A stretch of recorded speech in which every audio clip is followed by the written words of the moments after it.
아멘. 예, 오늘은 감사주일입니다. 우리 앞에 장식이 아주 예쁘게 됐습니다. 이건 상징이죠. 예, 물론 하나님이 주신 아름다운 열매들입니다. 2015년에 여러분의 열매는 이런 예쁜 과일처럼 어떤 열매가 맺혔는지 모르겠습니다. 우리 교회적으로는 많은 열매들이 맺혀 있습니다. 오늘 말씀은 나병 환자들이 나왔던 10명의 나병 환자가 나왔던 말씀입니다. 여러분 잘 아는 말씀이고 주제는 감사입니다. 감사를 생각하면 감사가 자꾸 나오죠. 억지로라도 감사를 써라 그러면 쓰죠. 워크숍할 때 감사할 거 찾아라 그러면 많이 씁니다. 잃어버렸던 감사들이 막 나오죠. 감사가 감사를 일으키고 또 이제 좋은 연쇄 반응이 일어나요. 뭐 고마움, 감사 이게 또 이게 체인이 돼서 계속 일어나죠. 근데 우리는 그런 좋은 것만 그런 게 아니라 나쁜 것도 연쇄 반응이 일어나요. 이게 점점 증폭이 되죠. 감사한 것뿐만 아니라 아쉬운 것도 많이 있어요. 아직 해결되지 않은 우리가 아직 숙제처럼 남아 있는 그리고 내가 그렇게 하나님께 매달렸는데 아직 하나님이 이루어지지 않은 섭섭한 거, 또 안타까운 거, 또 하나님께 좀 원망하고 싶은 거, 막 화난 거 그런 것도 쓰라 그러면 한두 개가 아니에요. 굉장히 많이 나와서 막 기분이 안 좋아져요. 감사를 쓰라 그러면 기분이 좋아지고 안 된 거 쓰라 그러면 기분이 나빠져요. 감사도 많고 힘든 것도 많습니다. 그래서 우리는 선택해야 돼요. 뭘 얘기하고 살 것인가? 무엇을 기도하고 살 것인가? 성경은 감사를 말하라. 어제 우리 새벽에 말씀 본 것처럼 범사에 감사하라 이렇게 말씀하셨죠. 한번 따라하시죠. 범사에 감사하라. 크게 하세요. 범사에 감사하라. 이 시간에 졸리니까 자꾸 말해서 깨우셔야 돼요. 한 번 더. 범사에 감사하라. 항상 기뻐하라. 쉬지 말고 기도하라. 범사에 감사하라. 옆에 분에게 범사에 감사하십시오. 졸지 말고 감사하십시오. 지금 졸음 직전에 있는 분이 한 4분 보입니다. 깨어나십시오.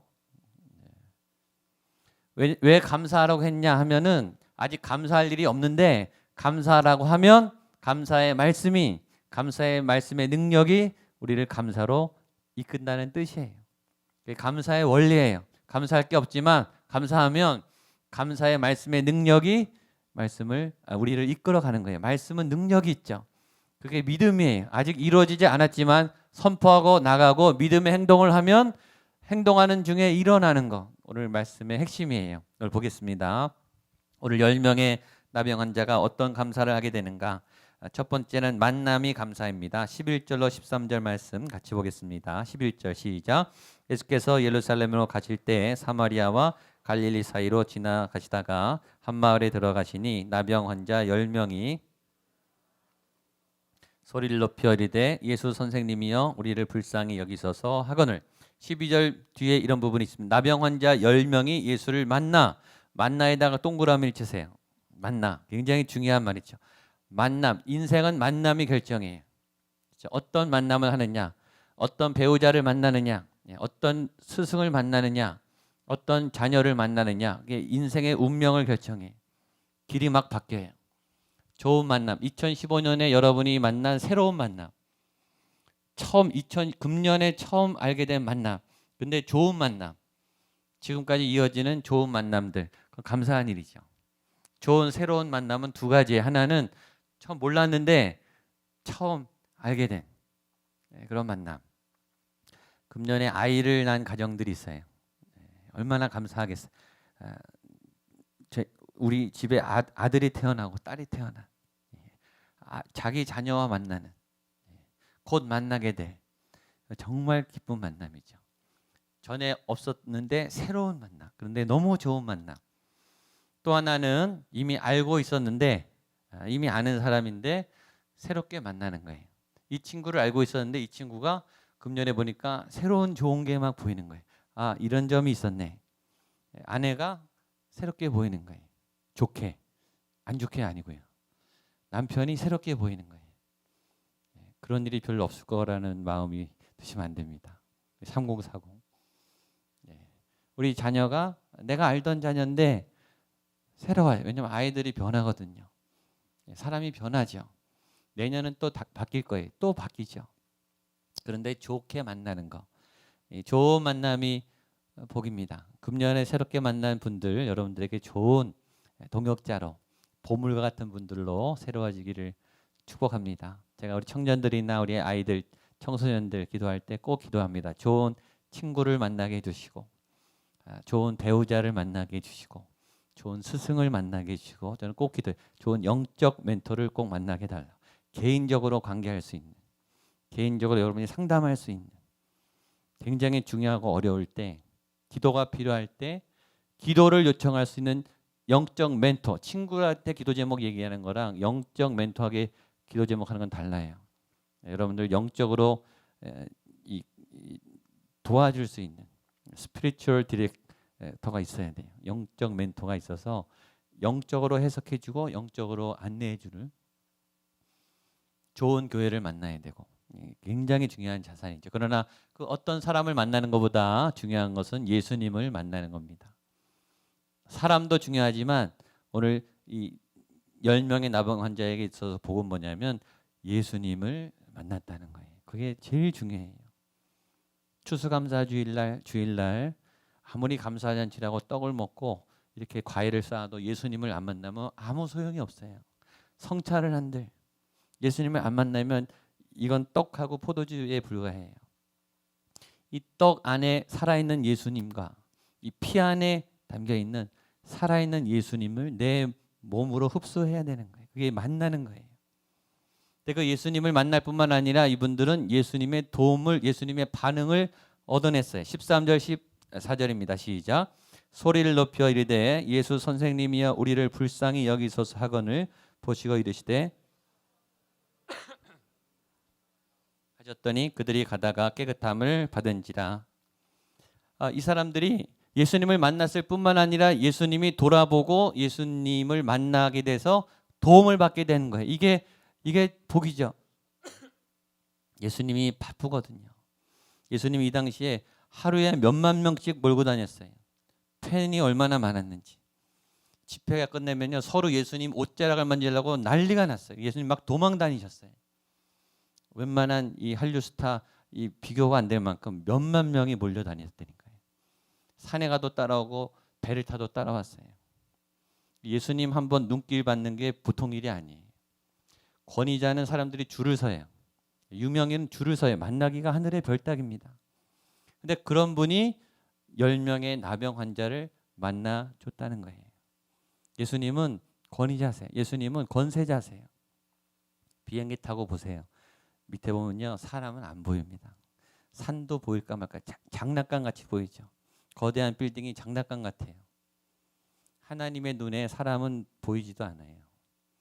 먼지와 같아요. 하나님이 지나가면 끝이에요. 반응 안 해셔도 하나님 전혀 아쉬울 게 없어요. 저와 여러분은 그런 사람들이에요. 가치에 비하는, 하나님께 비하는, 그러나 그런 미천한 우리들에게 예수님이 반응을 보이셨다. 이 사람들이 말이야 소리를 높여 간절하게 아주 절박하게 선생님 우리를 불쌍히 여기소서. 선생님 우리가 비참하게 불쌍하게 사는 이것을 제발 돌아봐 주십시오. 이게 기도죠. 이게 기도예요. 여러분 여기 오셔서 이런 기도를 하셔야 돼요. 여러분의 실존을, 여러분의 정직한 있는 그대로의 마음을 토해내는 게, 여기 와서 멀쩡한 척하지 마세요. 괜찮은 척하지 마세요. 그러려고 여기 온 게 아니잖아요. 여기 와서 여러분의 비참함을 토해내셔야 돼요. 멀쩡한 척하지 마시라고요. 멀쩡한 사람 한 사람도 없잖아요. 다 아프고 다 힘들잖아요. 이 10명의 문둥병자는 너무너무 비참, 살이 썩어 들어가요. 뼈가 녹아내리고 있어요. 자기 살점이 떨어지고 있어요. 근데 아픈 줄을 몰라요. 더 황당한 것은 그런데 그런 돌봄을 받아야 돼. 지금 입원실에서 돌봄을 받아야 할 사람들이 가족과 떨어져서 더러운 곳에 격리돼서 버려져 있다는 거예요. 가족들을 만날 수 없어요. 이 몸이 망가진 것도 서러운데 최상의 의료 서비스를 받아야 될 이분들이 격리돼서 죽어가는 거예요. 아내를 볼 수 없고 아이들을 볼 수 없고 부모님을 볼 수 없는. 그리고 사람들이 오면은 나를 떠나세요. 나는 더러운 사람이에요. 내게 병균이 많아요. 나는 저주받는 몸입니다. 나를 피해 가세요. 나와 만나면 안 됩니다. 라고 자기를 저주해야 돼요. 이분들의 운명이에요. 그러니까 얼마나 비참합니까? 정말 비참하죠. 근데 이런 모습이 우리라는 거예요. 우리가 영적 나병 환자죠. 안 불쌍한 사람이 없어요.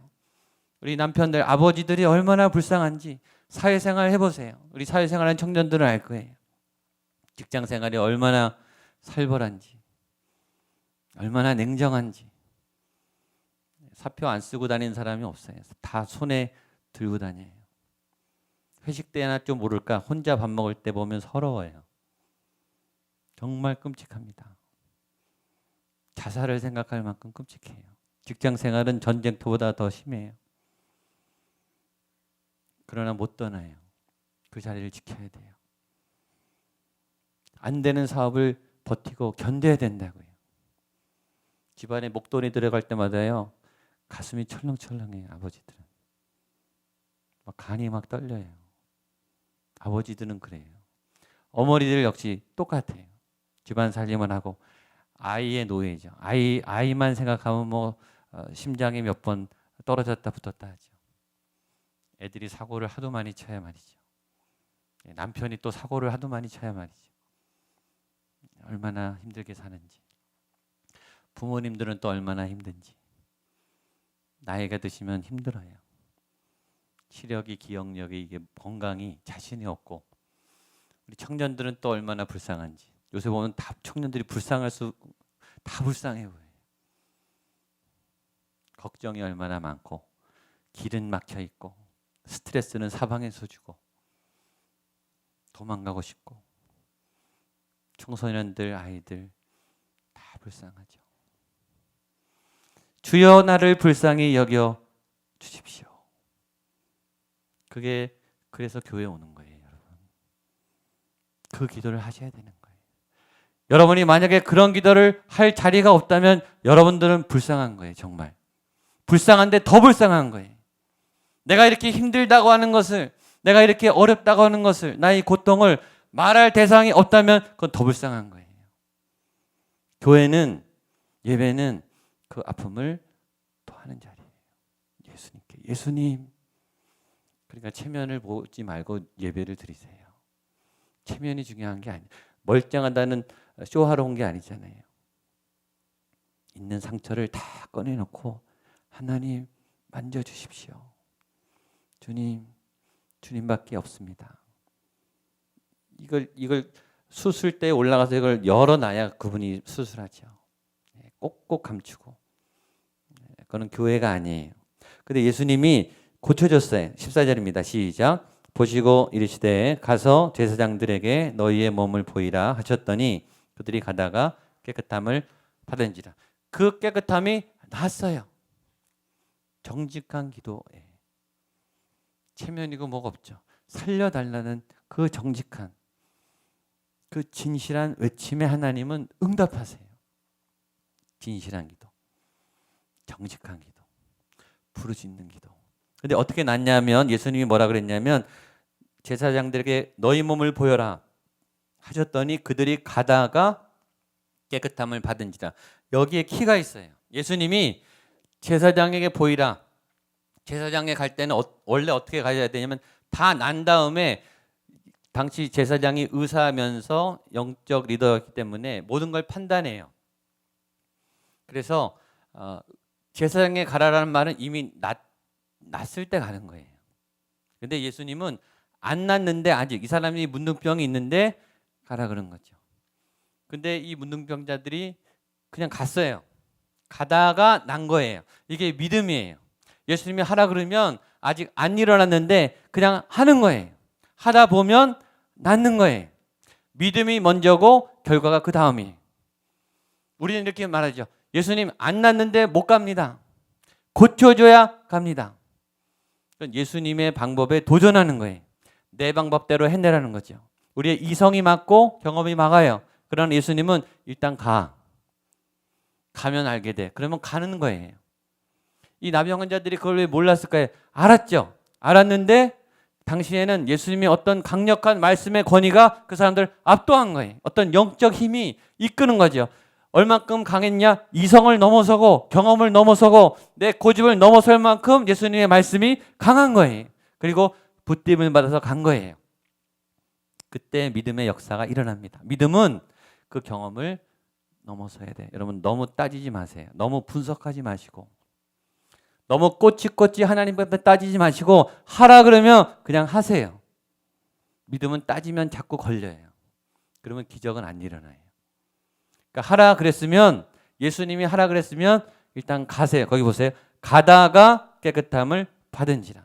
믿음의 현장에서 믿음의 행동을 하는 어느 순간에 자기도 모르게 난 거예요.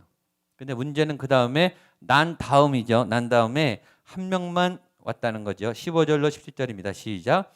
그 중에 한 사람이 자기가 나은 것을 보고 큰 소리로 하나님께 영광을 돌리며 돌아와 예수의 발 아래 엎드려 감사하니 그는 사마리아 사람이라. 예수께서 대답하여 이르시되 10사람이 다 깨끗함을 받지 아니하였느냐? 그 9은 어디에 있느냐? 이게 포인트예요. 오늘 다 10명이 다 났어요. 다 은혜를 받았고 다 도움을 받고 다 기적이 생겼어요. 2015년 우리 교회 여러분에게 우리가 알든 모르는 어떤 은혜가 이미 다 임했어요. 임했는데 10명 중에 9명은 안 왔다는 거예요. 한 명만 감사했다는 거예요. 감사하지 않은 이유는 두 가지가 있을 수 있겠죠. 하나는 정말 감사할 일이 안 생겨서 감사 안 하는 거예요. 두 번째는 감사할 일이 왔는데 마음이 굳고 욕심이 많아서 감사를 안 하는 거예요. 지금 우리의 상태 안에 감사가 없다면 오늘 추수감사주일 내가 교회에서 감사하라고 해서 감사를 하긴 하는데 정말 내 안에 깊은 진정의 감사가 안 올라오는 이유는 둘 중에 하나겠죠. 하나는 여러분이 만족할 만한 감사를 못 받은 거예요. 또 하나는 감사할 일이 있는데 우리 마음이 병들어서 감사할 마음이 없는 거예요. 성경은 말해요. 이미 은혜는 다 왔어요. 감사는 10분의 1만 하고 있어요. 내 삶의 영역에 10이라고 하는 감사가 금년 안에 왔는데 나는 1만, 요것만 감사하다. 나머지고는 감사 안 하죠. 감사할 사건이 없는 건가? 감사할 마음이 없는 건가? 은혜가 정말 없었던 것인가? 정말 안 주셨나? 아니면 주셨는데 내가 마음이 굳어진 건가? 둘 중에 하나죠. 성경은 말합니다.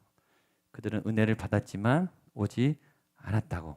그러면 손해봐요. 어떤 손해가 있는가? 그 다음에 진짜를 못 받아요. 18절 19절입니다. 마지막 시작. 이 이방인 외에는 하나님께 영광을 돌리러 돌아온 자가 없느냐 하시고 그에게 이르시되 일어나 가라 내 믿음이 너를 구원하였느니라 하시더라. 치유 다음에 더 진짜 선물을 주세요. 그건 구원이라는 선물이에요. 구원은 천국 가는 게 아니라 지금 우리 삶의 현장에서 내 고난과 내 아픔과 내 문제와 이 세상의 거대한 짐을 이길 수 있는 죄와 사망과 저주와 모든 고난을 이길 능력이 구원이에요. 그걸 지금 이 감사하는 사람에게 준 거예요. 너가 감사하느냐? 그 능력이 너에게 구원의 능력으로 인도할 것이다. 그러니까 감사가 능력이에요. 그래서 범사에 감사하라 말한 거예요. 범사에 감사하면 그 감사의 능력이 내 삶의 이 거대한 산들을 치고 나가서 너가 구원받게 된다. 구원받은 사람으로 살게 된다. 여호수아처럼 다윗처럼 모세처럼 세상의 거대한 세력에 꿈쩍도 하지 않고 예수의 힘으로 이길 그 힘이 너에게 주어진다 라는 뜻이에요. 진짜를 받았죠. 자, 여러분이 진짜를 받게 되기를 축복합니다. 이것이 믿음의 과정이에요. 그리고 은혜의 선물이에요. 오늘 여러분에게 이런 감사의 능력이 회복되기를 축복합니다.